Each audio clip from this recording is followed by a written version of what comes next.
welcome. We are from Nutrition Services with Second Harvest Food Bank. I'm Sherry. I'm Shalika. And I'm Shruti. Okay, in this video today we're making entrees from Europe.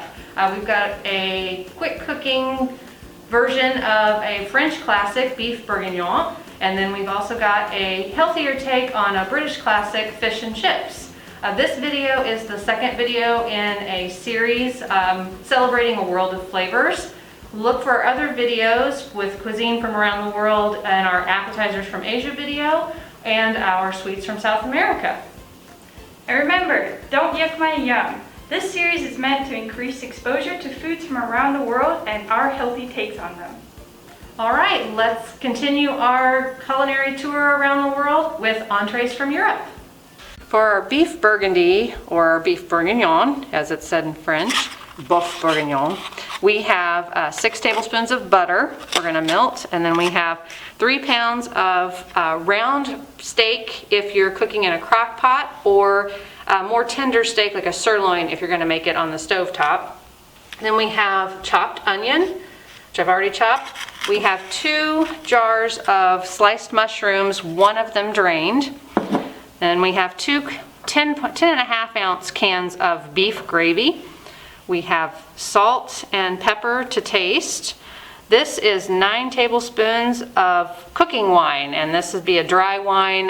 This is actually something that's typically sold with the vinegar, in the vinegar aisle, not the alcohol aisle, just FYI. And then we also have parsley. And finally, we're going to serve our beef Burgundy over egg noodles, and these are whole wheat egg noodles to add some extra fiber. This version is a little bit simpler to put together than the boeuf bourguignon that the French typically cook. We're going to use a Dutch oven today, but you can make this in a crock pot and have it simmering all day long so you have a meal when you come home from work or from wherever when you're out. We start with our butter. I'm going to melt this in our Dutch oven. The nice thing about using the Dutch oven is that it becomes a one-pan meal. So I'm going to melt my butter. And this butter becomes part of the rich sauce. The French use a lot of butter and cream in their recipes. And it adds a lot of richness to the recipe, and it also makes it quite filling. It does add more fat, but we'll talk about that. There's a secret to the French way of eating that's been studied. All right, and we are going to add our beef to our pan carefully so it doesn't splatter. The butter's starting to melt and sizzle.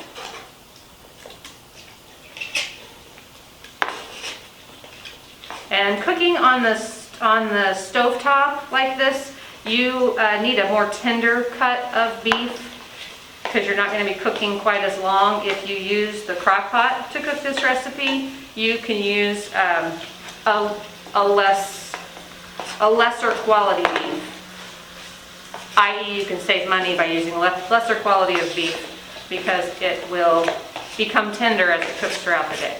But in this case, I'm using, got a jumper.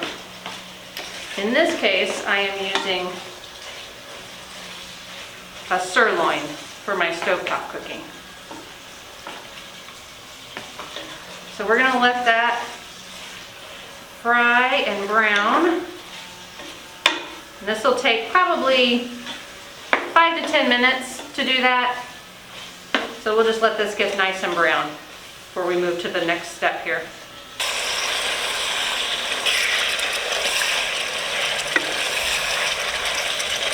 So we have been browning our steak. You can see it's got a nice brown color to it. So I'm going to go ahead and add the onion to the steak mixture.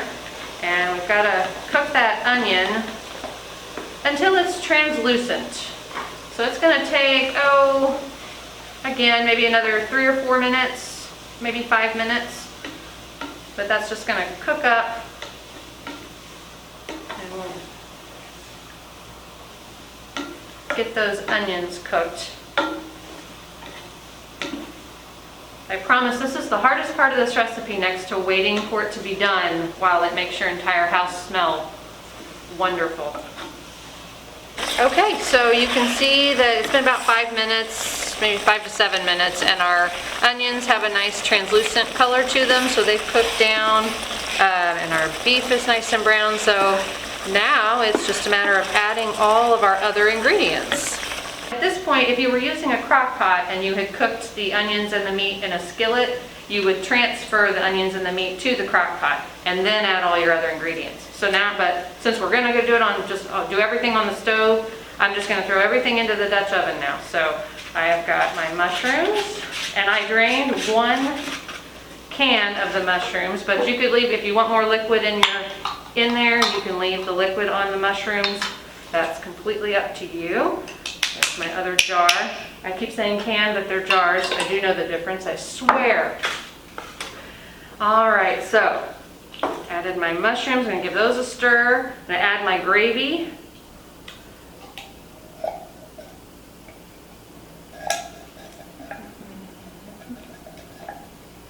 Try and get as much out of it as I can.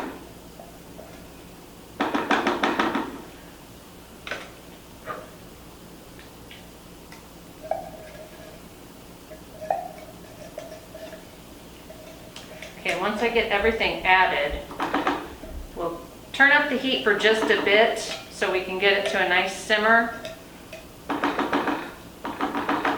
We'll get everything added first. And this is my cooking wine. And again, you can, the wine's kind of to taste as well.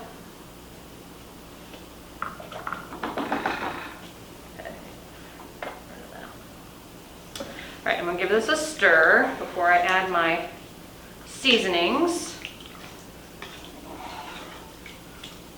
Okay, oh, that smells, the wine will cook off as you're cooking too, so this will not be an alcoholic dish. The alcohol cooks off. And I'm going to add my parsley and my salt and pepper. Just going to add just a little bit of pepper, and maybe, I don't know, you can decide. You could leave the salt out until you served it, for that matter, and that way you are completely in control of how much sodium is in your dish. That's a good way to cut sodium, is to wait until you've actually served something and given it a taste test before you add salt. All right. So I'm gonna kick up my heat a little bit because I had turned it down. I'm gonna kick it up, and I'm gonna get this to. So you can see now that our dish is simmering. It's got that, it's a low bubble. Simmering is just kind of a low bubble. It's not that full rolling boil. You don't really want it to be a full rolling boil. So this has got a nice little simmer going on. So I'm just gonna pop the lid. Let's take a look at that. Doesn't that look beautiful? It smells, like I said, the house is gonna smell wonderful. That's the toughest part, is waiting for it to cook while it makes your house smell good. So put the lid on, turn down to low, and let it cook. In the meantime, while that's simmering, we'll move on to our fish and chips recipe, and we'll show you how to put that together. Okay, so for our fish, we need 4 cod fillets, or I think you can also use pollock, but I'm using cod today, and these are 4 ounces each. Then we have panko chips, plain panko chips, or breadcrumbs, excuse me. Then we have seasoned breadcrumbs. And we have 2 tablespoons of mayo, and then salt and pepper. Our fish and chips, we're gonna start with our chips, which that's what the British call French fries, basically. We are going to do an oven-baked version of French fries, which reduces the amount of oil you use, which reduces the amount of fat, reduces the amount of calories. So it's good all around. So we want about 3 russet potatoes, and we've cut them into strips. We're going to use canola oil, which is a polyunsaturated fat. We're going to use some Italian seasoning, and this is to taste. You can use whatever seasoning you want. I'm choosing Italian. We've got garlic salt here today, but you could just do garlic powder to eliminate the sodium. And then we just have some pepper. So that's what we're going to put on there in the bag here in just a second. But to cut the potato, we want to first hold our knife correctly and make a flat side for our potato. So I've made a nice flat surface for my potato. And then we're just going to cut it into, I don't know, about 1/4 inch strips. We all know what French fries look like. So we're just going to cut them into something that resembles French fries. I like to leave the skins on because it adds some fiber in there. That's pretty good. So I'm just going to throw them. I've got a bag here ready for my French fries. Okay.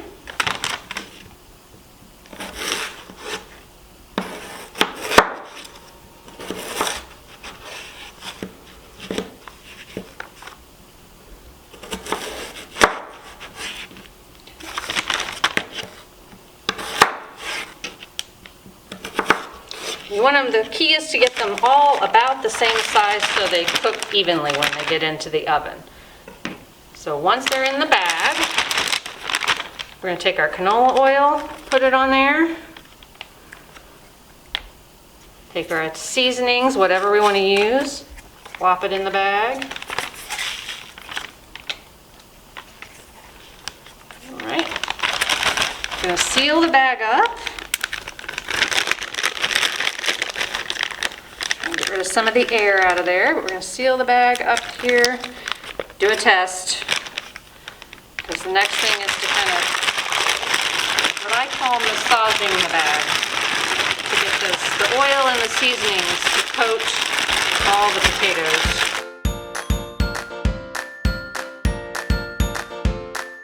You can see how all the seasonings have gotten on there. All right, and then all you have to do, I've got my pan ready. This is just a regular baking sheet, non-stick. I'm just gonna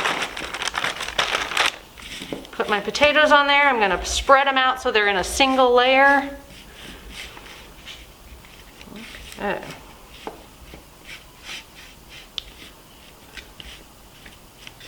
All right, those look good. Lots of spices on there. Those will be really good. Okay. So now those are ready for the oven. So we've prepped our chips for our French fries, our oven baked fries. These go into the oven for about 15 minutes, and then you take them out and stir them, get them unstuck from the pan, any of them that have kind of stuck to the pan, and then you want to put them back in the oven for another 15 minutes. So we're going to do that, and we'll come back, and when we come back we're going to put our fish together, our oven baked fish. So we'll get these in the oven. So the first thing you want to do is toast your plain panko breadcrumbs in a small skillet. We started this about, 5 to 7 minutes ago, and you can see it's starting, you can see where some of them are still white and then some of them have taken on a golden brown color. So this is just about done. And once this is done, we'll mix it with our other breadcrumbs. These are my toasted panko breadcrumbs, and I'm going to add the seasoned breadcrumbs to there and give that a mix. Okay, and that's going to be our coating for our fish. Okay, so we are ready to coat our codfish, our cod fillets. I took a little bit of salt and pepper and just sprinkled it over the fillets to get them ready. And then I'm going to spread my mayonnaise. This is what's going to help the breadcrumbs stick to the fillets. So I'm just going to spread my mayonnaise on one side.